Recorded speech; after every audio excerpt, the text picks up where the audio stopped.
It wasn't necessarily pretty, at least not to end, but it was a win. The Seattle Kraken get a 7-4 victory over the Buffalo Sabres in Western New York, which means that they get back-to-back wins. They get the series sweep over the Sabres and the first and second shorthanded goals in Seattle Kraken history. All that and more coming up on this episode of Locked on Kraken.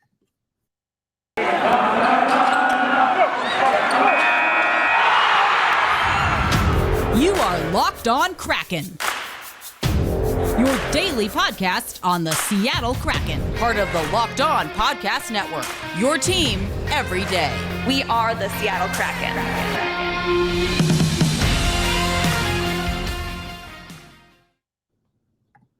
Hey, what do you say, Seattle Kraken fans? Erica Lindsay Ayala, your host of Locked on Kraken. I want to thank you, as always, for making Locked on Kraken your first listen of the day. And today's episode, hope you had your breakfast, because today's episode is sponsored by Omaha Steaks. The holidays are around the corner, and finding the perfect gift can be tricky. Omaha Steaks makes it easy to send friends and family an unforgettable gift guaranteed to be loved. Go to omahasteaks.com and enter NHL into the search bar in order to find the perfect gift package. And don't worry, we'll talk more about that later on the show, including how you can help Locked on Kraken maybe get some Omaha Steaks. But let's get into this episode. We are going to talk about the 7-4 win over the Buffalo Sabres.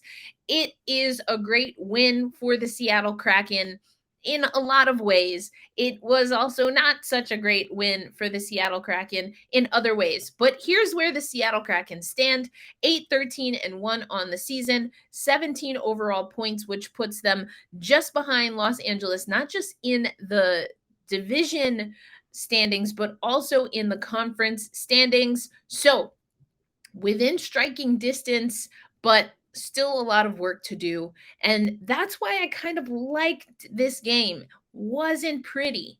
Didn't always look great, especially in the third period. However, Chris Driedger and the Seattle Kraken were able to hold on. No power play goals in this game. I did mention the two shorthanded goals. So all in all, special teams is a place, and we talked about this on yesterday's show, where the Seattle Kraken continue to improve.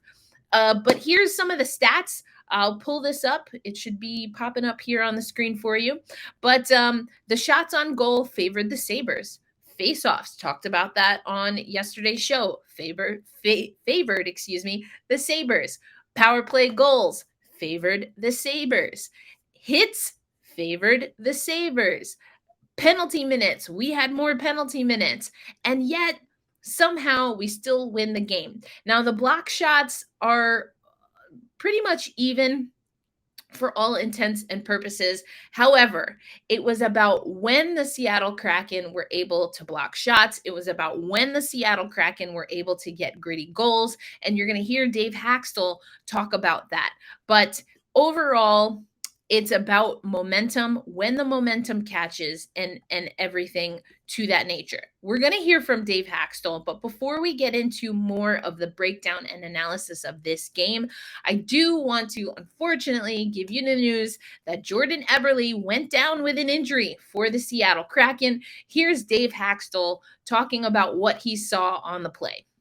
No, actually, I mean, obviously not available in the third period, but as you know, we'll evaluate him, I'm sure, through the night and tomorrow morning, and then we'll have a little better idea exactly where we're at, once we get to Wednesday morning.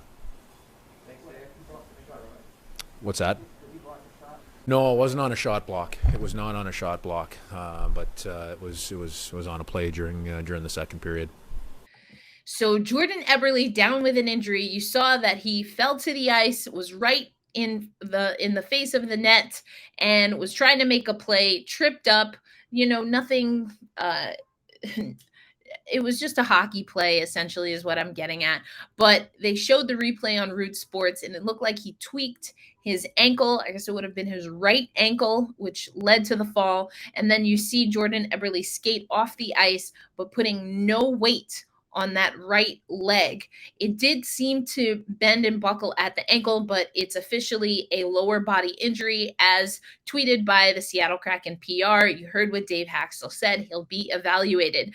Now, coming up next on the show, I'm going to talk about I want to talk about that line with we've got Schwartz, Gord, and Eberle. And I also want to give a shout out to Sound of Hockey. They did, and it was Darren Brown that did a write-up before yesterday's game, talking a little bit about that line and some other fun stuff that I want to get into. But it's an expansion team in addition to a lot of firsts, which we talked about. I guess I mentioned that we got the first shorty, but I didn't mention who scored it. It was actually Carson Soucy in the first period, shorthanded goal at the 5:47 mark. So striking early, not great that they gave up a power play opportunity to Buffalo, but did not allow Buffalo to score on that power play opportunity. And instead, Carson Soucy gets his third goal. It's assisted by Yanni Gourde. Very nice assist. That assist was the 200th point for Yanni Gourde, so a milestone for him. Then I'll just take you through the scoring opportunities. Tanev and McCann scored. It was Tanev at 14:40 unassisted. Jared McCann assisted by Alexiak and Geeky at 19:04. So getting some goals in bunches, kind of in bunches, within 5 minutes or so of each other. And they have a 3-0 lead to end the first period. Brett Murray would score for the Sabres early in the second period, something that we've talked about before, the Seattle Kraken kind of letting goals, giving goals early in periods. But Jared McCann would strike yet again his 10th goal of the season, also assisted by Tanev and Geeky, or assisted by Geeky again. Tanev also gets an assist on that. Then Skinner scores. You'll hear his name again. And then Mason Appleton, who you'll hear from shortly. And as I mentioned, in the third period, Skinner gets the scoring started 37 seconds into the third. So again, tightening up the start of periods. It seems like maybe we've exercised the demons in the first period, but again, 2 early goals in the second and the third. Want to keep that nice and tight, I would say, for the Seattle Kraken.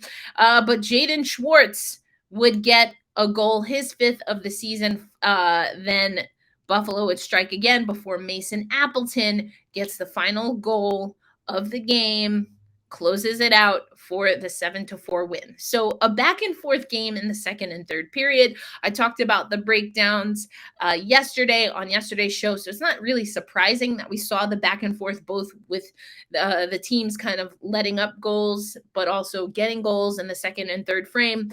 It was good for both. Well, it was good for Seattle that they scored in the first. It's something that they struggle with. And again, we looked at the numbers yesterday, and so we knew that the first period was going to be extremely important for these two teams and the way they match up. But I mentioned Darren, I mentioned the Sound of Hockey. If you're not already following Sound of Hockey, if you're not checking out their stuff, listen, I know they're another Seattle Kraken hockey pod, but we all have our own flavor. So make sure you check out Sound of Hockey. And coming up next, I really want to get into what Darren talked about regarding, again, that Schwartz, Gord, and Eberle line and a few other things, including lineup and roster changes that we've seen because of injury, because of, Dave Haxtell wanting to just mix things up. We still have Captain Mark Giordano on the COVID protocol or within COVID protocol, so he's not in the lineup. So I thought Darren did a great job for Sound of Hockey, kind of breaking that down. And now with Eberle potentially out with an injury, we'll have to see how this changes. So that's coming up next on Locked on Kraken. But as promised, I'm going to let you know more about this Omaha Steaks thing. And here's the thing. We've got a little bit of, as they say in hockey, money on the board. It's actually a box of steak, a box of meats on the board here. So make sure that if you're going to get some Omaha Steaks, you use this promo code that I'm going to tell you about, and you let them know that you're from Locked on Kraken in the Seattle area. Anyway, so what's the deal?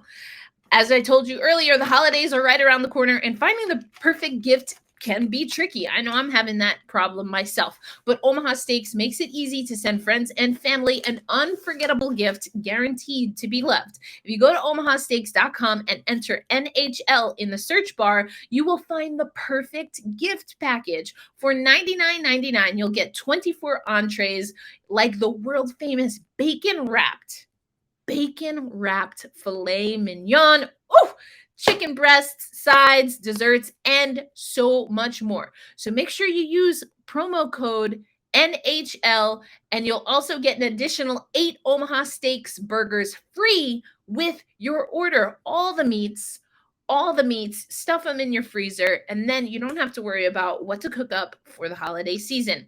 We've all heard the reports about shortages and shipping delays, so you're not going to want to wait to head over to omahasteaks.com and use NHL in the search bar to get your 24 entrees plus 8 Omaha Steak burgers for free when entering code NHL.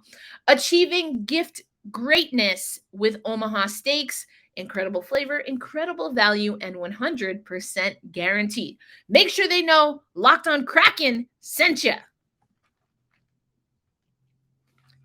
As always, I want to thank you for listening to Locked On Kraken. I appreciate you making Locked On Kraken your first listen of the day. We went over some stats after, I should say, the 7-4 victory for the Seattle Kraken. Back-to-back wins on the road. Chris Driedger with another start. Back-to-back wins for him. A 32 save performance off of 36 shots faced. So you saw a little bit of a dip and a decline from his really great performance in Florida with an .889 save percentage in yesterday's game.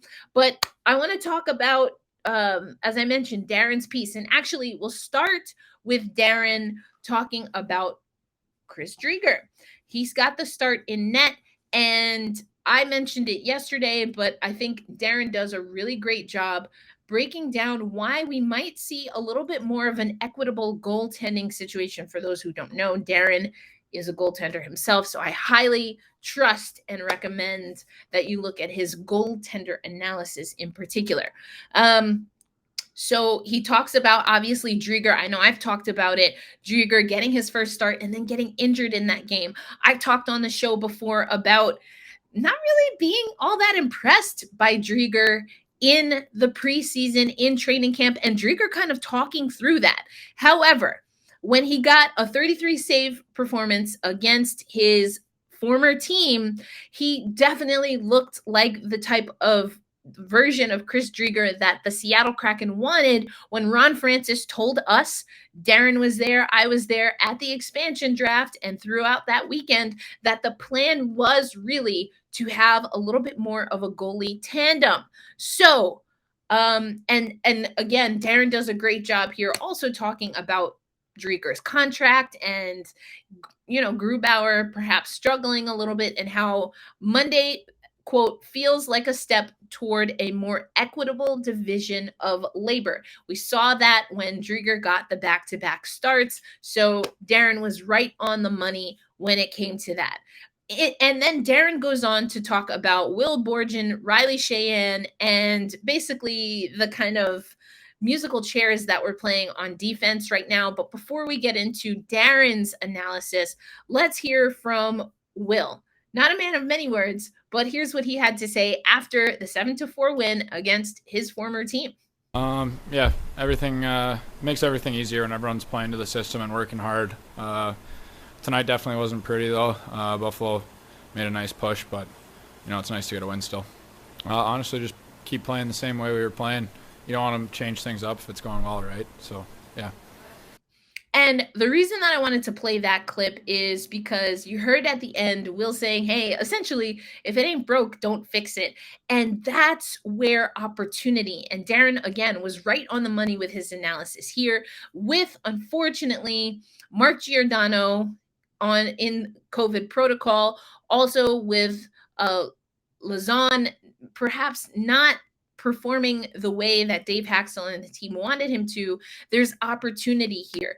Carson Soucy and Hayden Fleury have been in and out of the lineup, and you'll read, if you check that out, check out the show notes. You can read that Darren talks about that. And he talks about perhaps this being an opportunity for guys that haven't been cracking the lineup on the defensive side of things to really make a case. And, I love this because there have been some defensive breakdowns. I talk about it on the show all the time. Defense, something's got to give. I loved how excited. Did you see that? How excited Carson Soucy got and the team got after they had a fantastic sequence of just block shots on block shots on block shots. It is good. The Seattle Kraken are starting to see team defense and sacrificing the body. There were so many times where you saw Seattle Kraken players in the first and second period in particular. I think it maybe dropped and dipped a little bit in the third, but you really saw the Seattle Kraken using that body. And I love it. I hope that's Seattle Kraken hockey, baby. I would love to see more of that. So again, I thought Darren did a great job. Now here, I'm going to share this screen with you. So you see he has the projected lineup. I have it up here on my screen for you now. He has the projected lineups. And indeed, that is what we essentially saw. So crushed it there. I think McCann and Tanev were flopped. According to, we had something tweeted out by a Buffalo reporter from The Athletic, by John Vogel. And that was, I think, really the only change that we saw, including that he absolutely nailed it when it came to the D pairs.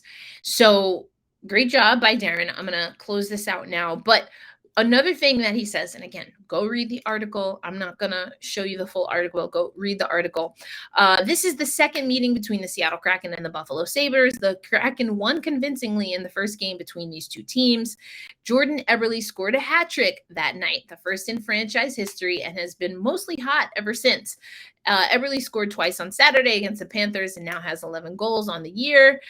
He had a 3-game stretch prior to Saturday in which he was held off the score sheet, and those 3 games coincided with the nights he was not on a line with Jaden Schwartz. Eberle and Schwartz were reunited Saturday along with Yanni Gourde, and Eberle went right back to producing. That can't be a coincidence. I've always liked Eberle and Schwartz together. I liked them with McCann, that Triple J line. I like McCann where he's at. I think he does too, and we're going to talk about that. But what does this mean now with potentially Eberle out for some time? How are these lines going to be shifted and shaken? Yeah, so they've got Detroit on Wednesday, then they return to Climate Pledge Arena and take on Edmonton, then Pittsburgh, then the Winnipeg Jets and Columbus. So that's what we have coming up. But coming up on the show, I want to get into another line. Now, again, will this line be impacted by if, we see Eberle out of the lineup? Perhaps. But I want to talk about Tanev, Geekie, and McCann, and we're actually going to hear from Brandon Tanev coming up next on Locked On Kraken. But right now, I want to tell you about BetOnline.ag. BetOnline has you covered all season. It's more props, more odds, more lines than ever before with the new website, new interface. But as you know, BetOnline remains your number one spot for all sports action this season. Head to the website, and if you sign up today, you will receive a 50% welcome bonus on your first deposit as long as you use promo code LOCKEDON, all one word, and you'll receive that 50% bonus from basketball, football, of course, NHL, boxing, UFC, and even your favorite Vegas casino games. Don't wait to take advantage of all the amazing offers available for the 2021 season. BetOnline is the fastest and easiest way to bet on all your favorite sports. BetOnline, where the game starts. And I want to remind you that everything that you listen to when it comes to Locked On Kraken, if you're listening, if you're watching on our YouTube page, love the YouTube fan community. Thank you so much for your comments. That's another great way to get exposure for the show. And if you're listening on audio, if you're able, make sure that you are subscribed to the show, but also you can rate and review the show. That's how we get more eyes and more ears on Locked On Kraken, and people can join our fantastic Seattle Kraken loving hockey community. All right. Speaking of like just a community, speaking of just, things that are working out, let's talk about Tanev, Geekie, and McCann. In yesterday's game against the Buffalo Sabres, they accounted for 17 points against Buffalo, including 3 goals. Tanev had a goal. McCann had 2 goals. McCann is crushing it. Here's what Brandon Tanev had to say after yesterday's game in Buffalo about just building chemistry. They gave us a late push, and a couple late goals. But I think at the end of the day, we get a great win there for our group and, play well and do a good job in here in Buffalo. Yeah, I think Morgan and Jared had great games tonight. They make the game easy for me as a line mate, and I think that's what makes things good for our group. The last couple games here, we've been talking, we've been making things easy, communicating, and being hard on the pucks, playing the right way. And I think when we have that mindset, I think as a group, things become easier for us. You love it when you have your lineys, your line mates that are going to give you stick taps. I love to see it. The other night, I was thinking, in that loss with the Lightning, want to see Tanev a little bit more active. We know what we're going to get from McCann and Geekie, but I love that they play just a certain type of energy, type of game. And that is something that, if you remember, a few weeks ago, like a week or two ago, actually, we had Dave Haxtell talking about why he put that cluster of players together. They are high intensity. You heard Dave Haxtell also talk about really wanting to get guys that can play within their wheelhouse. And I want you to hear from Mason Appleton now, because another piece of this, and I think the Geekie, McCann, and Tanev line really embody this very well, is you're going to hear Mason Appleton talk about getting gritty goals. Not everything's got to be pretty. They count the same. Here's Mason Appleton talking after the 7-4 win against Buffalo. Yeah, certainly. Like I said a couple minutes ago, scoring a first goal of the new team's obviously important. You want to get that out of the way. But, it was a month off the ice, and, you just don't come back and feel 100% immediately. So kind of had to go through that process, but feeling good now. And, we've been rolling as a team too, so the confidence is definitely building inside this room, and we like where our game is. You look at how goals are scored in the NHL, and a ton of them are right around the net. That blue paint, tips, rebounds, little backdoor plays in tight. And it's easy offense. Obviously, there's pretty goals to be had, but, those count the same as the gritty ones. So, our team can score a lot of goals that way, and we showed that tonight. It's really easy. The more you win, the more you trust the system. Whether that's, how your line plays, how the team plays, whatever that is, win gives you belief in many different ways. So I thought we did. We did a good job for most of tonight's game. We had a couple of lulls here and there, but at the end of the night, we got the points, and that's what matters in this league. And again, you heard Appleton not only talk about getting gritty goals and that those count the same. I absolutely loved that comment, but you also hear him talking about getting his body back. Coming back from an injury is not easy, but he's been able to do that, and he's starting to get acclimated, got his first goal. So stick taps to Mason. Hey, Kraken fans, Erica Lindsay Ayala here again. New location. Had some technical difficulties on the restream, on our server side of things. So the audio from the first recording of this got a little bit, wonky. Anyway, I want to pick up the show, and we'll close out the show hearing from Dave Haxtell as a reminder to his team, to the fan base, to the media, and now by proxy, by way of me, I should say, to you, a reminder that this win was a win, and Mason Appleton was alluding to this as well. Wasn't a great win, but it was a win nonetheless, and that's what's important right now for this team to do, is to get wins, get points. So not great, but they'll take it. Here's what Dave Haxtell had to say after the game. in all honesty, there was a stretch of games. There was a stretch of 4 or 5 games that were probably more complete than tonight for sure. In terms of our play with the puck and what we did through 60 minutes, but we didn't get results. So really the biggest thing for me is just, I credit the guys with staying with it, staying together during, some of those, tough stretches where, you're playing pretty darn well, but not getting rewarded. So, it was nice to be rewarded tonight, both individually, some guys, getting some, some rewards offensively, but the biggest thing is the 2 points for our team. That'll do it, folks, for this episode of Locked on Kraken. Next up, we want you to listen to the Locked on Bets podcast with your boy Q and Lee Sterling, giving you all the expertise that you need to know in order to get your money to work for you, if you will. And BetOnline.ag is a fantastic partner and sponsor of the Locked On Podcast Network. So go check out Locked On Bets. As always, thank you for listening to Locked On Kraken and making it one of your first listens of the day. And tomorrow is a Seattle Kraken game day. So you don't want to miss Wednesday's episode. Don't forget, go grab your Omaha Steaks, search NHL, let them know Locked On Kraken sent you. Until tomorrow, hold fast, stay true, and always remember, let's go Kraken.